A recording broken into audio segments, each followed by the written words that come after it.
दोस्तों नमस्कार। दोस्तों 1957 में फणीश्वर नाथ रेणु ने एक उपन्यास लिखा था परती परिकथा। और यह उपन्यास कोसी का इलाका, जहां पर कोसी नदी बहती है, उस इलाके के गांवों को लेकर मद्देनजर उस उपन्यास को लिखा गया था। परती का मतलब होता है बंजर जमीन। और परिकथा बताने की जरूरत नहीं है, क्योंकि तमाम चुनाव में राजनीतिक दलों के नेताओं के वादे और मैनिफेस्टो जो निकल कर आते हैं वो किसी परिकथा की तरह ही रहते हैं, लेकिन जमीन तो बंजर है। उस वक्त यानी 63 बरस पहले फणीश्वर नाथ रेणु इस बात का जिक्र कर रहे थे कि गांव कैसे टूट रहे हैं, खत्म हो रहे हैं। और आज जब उस उपन्यास को आप पढ़ना शुरू कीजिएगा तो हो सकता है बहुत सारे लोग जो कोसी के किनारे रहते हैं उनको इस बात का एहसास हो कि पन्ने में लिखे गए एक एक शब्द आज भी मौजूद हैं। और कुछ कहेंगे 63 बरस से तो कुछ बदला ही नहीं, कुछ कहेंगे 63 बरस के दौर में स्थिति और बदहाल हो गई। तो इन 63 वर्षों के दौर में देश ने हर किसी को भोगा है, हर राजनीतिक दल ने भी सत्ता भोगी है, और बिहार का भी हाल कमोवेश यही रहा है। हमने कोसी से जिक्र इसलिए किया क्योंकि कोसी की 13 सीटों पर अब आखिरी चरण में वोटिंग होने वाली है। सबसे बड़ा इलाका है सीमांचल का इलाका, जहां पर अल्पसंख्यकों की तादाद सबसे ज्यादा है। खासतौर से जो किशनगंज जिला है वहां पर अल्पसंख्यक कई जगहों तो बहुसंख्यक तादाद में रहते हैं। जो अररिया का इलाका है, कटिहार का इलाका है, पूर्णिया का इलाका है और किशनगंज का इलाका है, इसको सीमांचल कहते हैं क्योंकि यह बिहार की सीमा से लगता हुआ इलाका है। इन इलाकों में जब वोटिंग होगी तो लोगों के जहन में कौन से सवाल होंगे? क्या ये सवाल पटना से हटकर होंगे, या बिहार की पूरी स्थिति ऐसी बन गई है जिसमें कहीं पर भी कोई भी रहे, उसके दुख, उसकी पीड़ा, उसकी त्रासदी, उसके दर्द में शरीक होने के लिए ना पटना तैयार है ना दिल्ली तैयार है। दिल्ली के 4 पेजी पन्ने में भी सिर्फ और सिर्फ स्याही ही खर्च हुई है और कुछ खर्च नहीं हुआ है। पटना से निकले हुए वादों के बीच भावनात्मक तौर पर आखिरी चुनाव कहने की सोच जो विकसित हुई है वह भी भावनात्मक तौर पर बिहारियों को भावनाओं से ओतप्रोत मानकर अपने अनुकूल करने की एक ठग चाल भी हो सकती है। यह है, स्थिति बिहार की यही है। लेकिन हमें लगता है कि जो बिहार में युवा है, जिसके हाथ में डिग्री है लेकिन रोजगार नहीं है, जो किसान है जिसके पास जमीन है लेकिन खेती की कीमत तो दूर, फसल तक नहीं हो पाती है, सिंचाई की व्यवस्था हुई ही नहीं, मजदूर जिसके पास काम नहीं है, अलग अलग देश के हिस्सों में जाकर मजदूरी कर कर अट्टालिकाओं को खड़े करने वाला मजदूर अपने गांव लौट आया है और उसके पास 2 जून की रोटी नहीं है। बिहार आखिरी चरण में है और यहां पर जो वोटिंग होगी शायद वह इस देश के लिए एक संदेश होने वाली है। हम बार बार इसलिए जिक्र कर रहे हैं क्योंकि बीते 6 बरस से एक ही राग अलाप कर इस देश को यही मंत्र दिया गया, जो चुनाव में जीत जाता है वही सब कुछ है। और जनता ने उसे वोट दिया है, इसलिए आप दाएं बाएं मत देखिए। उसके हाथ में न्यायपालिका को थमा दीजिए, उसके हाथ में पार्लियामेंट को दे दीजिए, उसके हाथ में सीबीआई दे दीजिए, उसके हाथ में सारे संवैधानिक संस्थान दे दीजिए और भूल जाइए उसके बाद कि आपके किसी हक का जिक्र इस देश के संविधान में भी अंकित है। कोई जरूरत नहीं है।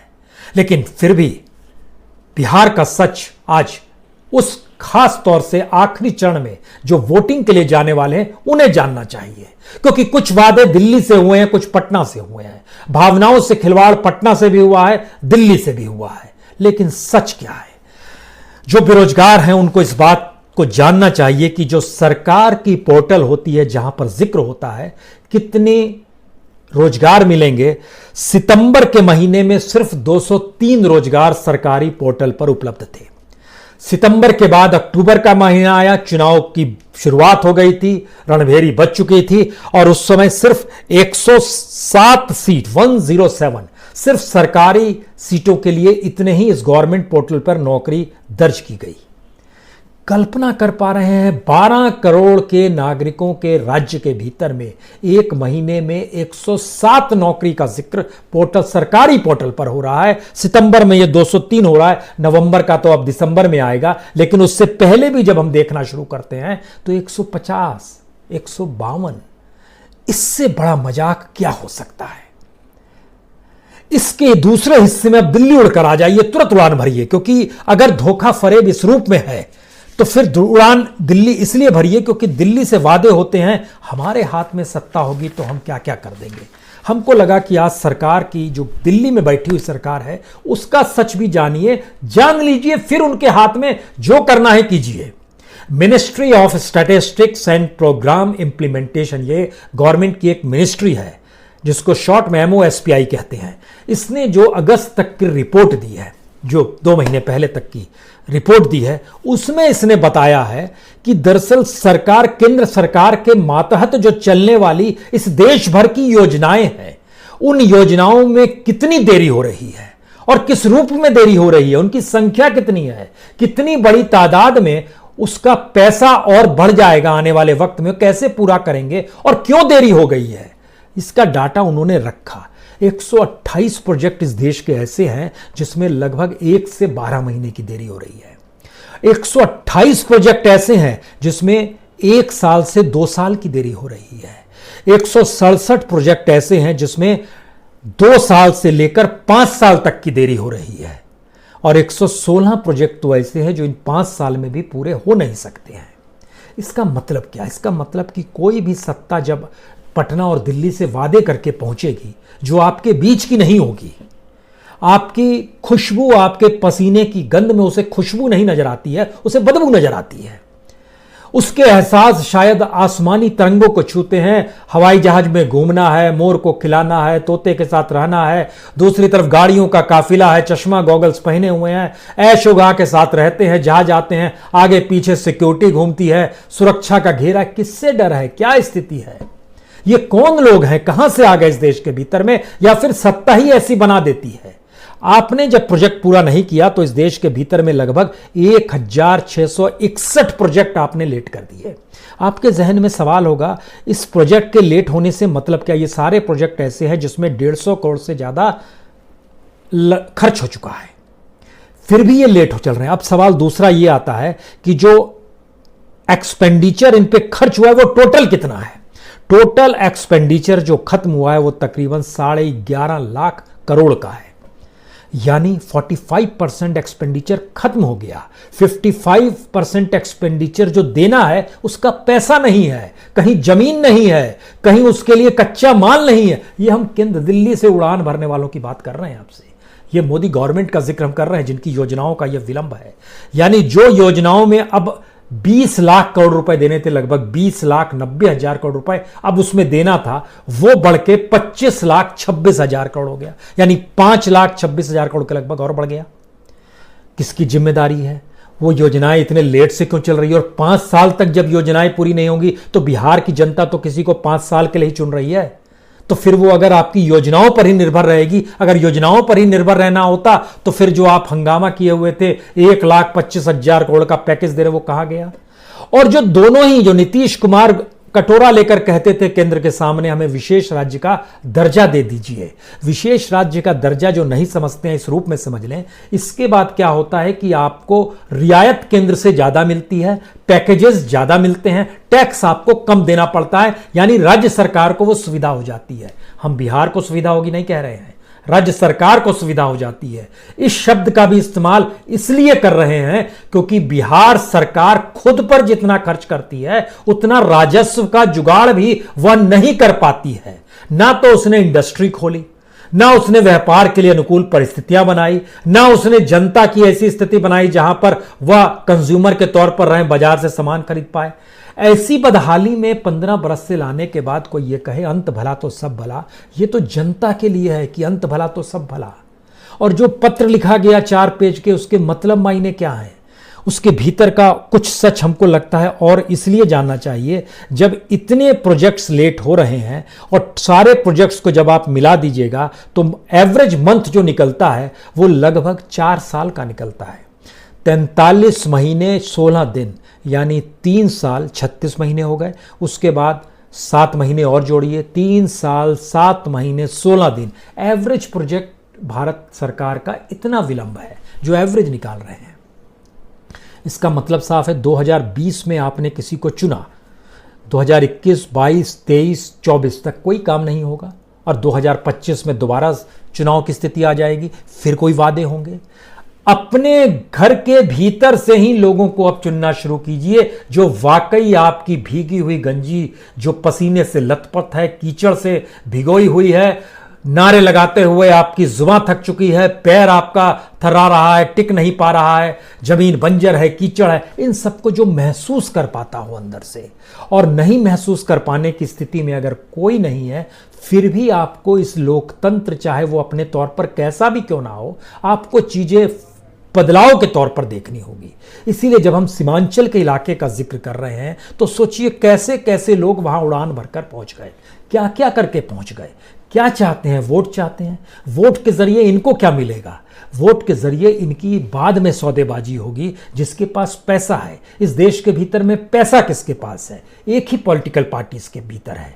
बिहार जैसी जगह में भी जब आप एक चुनाव एक कॉन्स्टिट्यूएंसी से लड़ते हैं तो एक कॉन्स्टिट्यूएंसी के भीतर में लगभग 400 बूथ होते हैं जहां पर लोग वोट डालने जाते हैं। हर बूथ मैनेजमेंट के लिए आपको 2 लोग को बूथ पर बैठाना पड़ता है।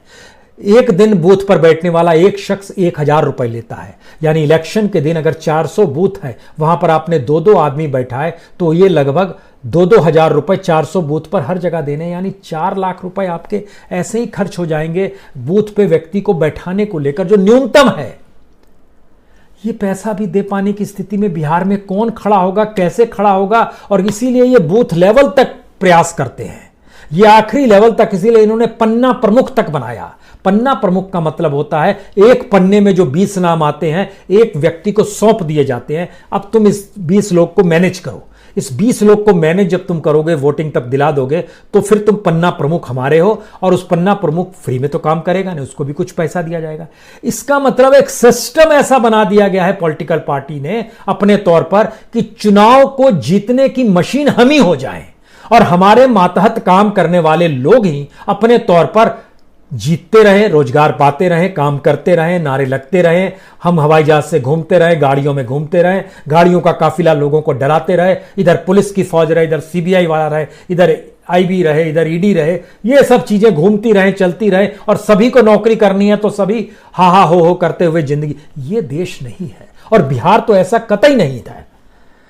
जयप्रकाश नारायण ने इंदिरा गांधी पर यूं ही आरोप नहीं लगाए थे चापलूसी के, इसलिए भी लगाए थे कि कुछ भी कर पाने की स्थिति में इस देश के भीतर में वह मंद पड़ गई थी। कैबिनेट की बैठक अपने तौर पर ले लेती थी, कैबिनेट में किसी मंत्रियों की पूछ नहीं होती थी। और जयप्रकाश नारायण के पीछे जो फौज खड़ी थी, आरएसएस की, बीजेपी की, आज वही लोग राजनीतिक सत्ता में आकर इंदिरा गांधी से भी ज्यादा क्रूर तरीके से काम कर रहे हैं इस देश के भीतर में। हम दुहाई किसकी दें, किस रूप में दें? फिर भी लोकतंत्र को जीना है तो परिस्थितियों को पलटना अब आना चाहिए। बीमारी का इलाज किया जाएगा, लेकिन पहले बीमारी को दूर भगाने की परिस्थिति में तो आ जाइए, उसको जड़ से भी मटियामेट किया जाएगा। यह दबाव बनेगा, यह दबाव बनना भी चाहिए। जनता यह दबाव बनाएगी, लेकिन आप क्या नीतीश कुमार पर दबाव बना सकते हैं? क्या आप इस देश के प्रधानमंत्री नरेंद्र मोदी पर दबाव बना सकते हैं? जी नहीं। आप किसी नए शख्स को सत्ता में लाकर बदल सकते, हो सकता है आप कह सकते हैं उसको कि हम आपके साथ इसलिए जुड़े हैं क्योंकि आप चीजों को बदलेंगे, नहीं बदलेंगे तो फिर हम आपको उखाड़ फेंक देखेंगे। यह भी चीजें होंगी और धीरे धीरे यह तमीज भी आ जाएगी भारत के लोकतंत्र में कि 5 साल इंतजार जिंदा कौम वाकई नहीं करती है। यह भी तमीज आनी चाहिए। लेकिन जब हम इन बातों का आपसे जिक्र कर रहे हैं तो हमको लगता है कि अब आप जरा समझने की कोशिश कीजिए कि आखिरी सत्र के दौर में इस बात को समझना, बिहार कोई स्वावलंबी राज्य नहीं है जो अपने तौर पर जीने लगे। बिहार की इकोनॉमी ऐसी भी नहीं है कि वो बिल्कुल अलग से अपने तरीके से काम करने लगे। टैक्स देना पड़ता है, टैक्स का हिस्सा आपको मिलता है, एक पूरी इकोनॉमी अपने तौर पर काम करती चली जाती है। लेकिन इस पूरी प्रक्रिया में जब हमने पहली बार यह देखा कि किसी राज्य की सत्ता और इस देश के भीतर में टैक्स पेयर का पैसा भी राजनीतिक सत्ताएं ही हड़प रही है अपने तौर पर, और इस देश में कोई योजना का काम नहीं हो रहा है। जिन योजनाओं पर काम हो रहा है वो प्राइवेट सेक्टर कर रहा है। प्राइवेट सेक्टर में भी अपने ही मित्र बंधुओं को बैठा दिया गया है, सारी चीजें उनको ट्रांसफर की जा रही है और वो काम करते रहें, वही रोजगार देते रहें। तो सबसे बड़ा रोजगार देने वाला अगर प्राइवेट सेक्टर का आपका मित्र ही क्यों ना हो तो उसको हम प्रधानमंत्री बना देते हैं। और राज्य में जब आप भावनाओं के तौर पर खेल रहे हैं कि यह आखिरी चुनाव है और अंत भला तो सब भला, तो फिर हम ऐसे व्यक्ति को सत्ता में लाकर क्यों ना बैठा दें जो कम से कम सीएम हाउस में बैठे और वहां पर चावल भात या भात रोटी खाकर उसका पेट तृप्त हो जाए। तो एक आदमी को तो हमने खुश कर दिया, उसी को लाकर बैठा देते हैं वहां पर। यह स्थिति इस देश के भीतर में इसलिए विकट है क्योंकि हमारे यहां राजनेता कोई नौकरी नहीं करता है, वो ऐशका है उसका। राजनीतिक सत्ता पाता है और अगले साल जब आप उसे हरा देते हैं अगली बार, तो भी वो पेंशन ले लेता है। हमने इस देश के तमाम नेता जो हारे हुए हैं उनका जब हिस्सा निकालना शुरू किया कि कितना पेंशन मिलता है, चाहे वो जिले स्तर का नेता हो, चाहे राज्य स्तर का हो या राष्ट्रीय स्तर का हो, चाहे वो सांसद हो, विधायक हो या जिला पंचायत से जुड़ा हुआ, इनको जब हमने निकालना शुरू किया इस देश के भीतर में, तो आपको जानकर हैरत होगी सिर्फ पेंशन का पैसा जो इनके पास आता है वो बिहार के बजट से बड़ा है। अब आप कल्पना कीजिए, बिहार के अपने बजट के ऊपर में जो यहां के नेताओं को पेंशन और नेताओं के घर खर्च और उनकी जो रईसी पर खर्च होता है और जो चलता है ना विधानसभा और गवर्नर हाउस भी जो वहां चलता है, इन सारे खर्चों को जो निकाल दीजिएगा, ये पूरे खर्चों को अगर निकाल दीजिए, इसको अगर ट्रांसफर कर दीजिएगा आप नौकरी में, सरकारी नौकरी 10,000 रुपए की, आप लगभग 2 लाख लोगों को नौकरी दे सकते हैं बिहार में सिर्फ इसी पैसे से, और साल भर का पेमेंट उनका निकल गया। यह स्थिति है। बहरहाल आखिरी चरण है और आखिरी चरण के वक्त में हमें लगता है 3 बातों का जिक्र जरूरी है। एक बात तो ये, इस देश के भीतर में प्रचार खूब होता है, इन प्रचार में ना फंसिए। दूसरी बात ये, उससे बड़ी बात, कि जो स्थिति है जिन इलाकों की जिसका जिक्र हमने किया, सीमांचल का इलाका है, कोसी का इलाका है, मिथिलांचल का इलाका है, कुछ वैशाली और तिरहुत का इलाका भी है, इन इलाकों में अलग अलग ग्रामीण इलाकों की परिस्थितियां जो है वह इतनी नाजुक है, गांव ही नहीं अब तो शहर भी खत्म हो चले हैं। और जब हम प्रचार का जिक्र कर रहे हैं तो बिहार के बजट के हिसाब से नीतीश कुमार का बजट पुराने सारे मुख्यमंत्रियों की तुलना में ज्यादा है। और इस देश के प्रधानमंत्री के प्रचार का बजट तो पूछिए नहीं। इसलिए नहीं पूछिए कि जिस समय देश इकोनॉमिक क्राइसिस में रहा उस वक्त भी इस देश के प्रधानमंत्री के प्रचार पर खूब खर्च हुआ। क्राइसिस का मतलब पिछला साल 19-20 का जो फाइनेंशियल ईयर था, हमको लगता है आपको जानना चाहिए। आरटीआई जतिन देसाई ने जब दायर किया, उनके पास एक जवाब आया, उस जवाब से पता चला इस देश के प्रधानमंत्री ने बीते फाइनेंशियल ईयर में 1,95,00,000 हर दिन खर्च किया है चुनाव प्रचार पर। और वो पैसा चुनाव प्रचार पर नहीं, अपने प्रचार पर। और वो पैसा किसको दिया जाता है? ये पैसा दिया जाता है अखबार वालों को, ये पैसा दिया जाता है न्यूज चैनल वालों को। प्रिंट को जो पैसा दिया गया, जो अखबार और मैगजीन निकालते हैं, 295 करोड़ रुपए। जो इलेक्ट्रॉनिक मीडिया यानी न्यूज चैनलों को जो पैसा दिया गया वह 317 करोड़ रुपए। और इसके अलावे जो आउटडोर पोस्टर्स और सारी चीज लगाई जाती है उस पर भी 100 करोड़ से ज्यादा खर्चा हो गया। सिर्फ प्रचार के जरिए चीजें चलाई जाती हैं और उसी के जरिए सोचा जाता है कि सबका पेट भर जाएगा। बिहार इसीलिए अपने चुनाव परिणाम से परिस्थिति बदल सकता है क्योंकि पहली बार लड़ने वाले शख्स बड़े ताकतवर हैं। पैसा है, जहाज है, पूंजी है, सब कुछ है इनके पास। जो दिल्ली में बैठे हैं, पटना में बैठे हैं और भावनाओं से खिलवाड़ करना जानते हैं आपके साथ, डिगिएगा मत। बहुत बहुत शुक्रिया।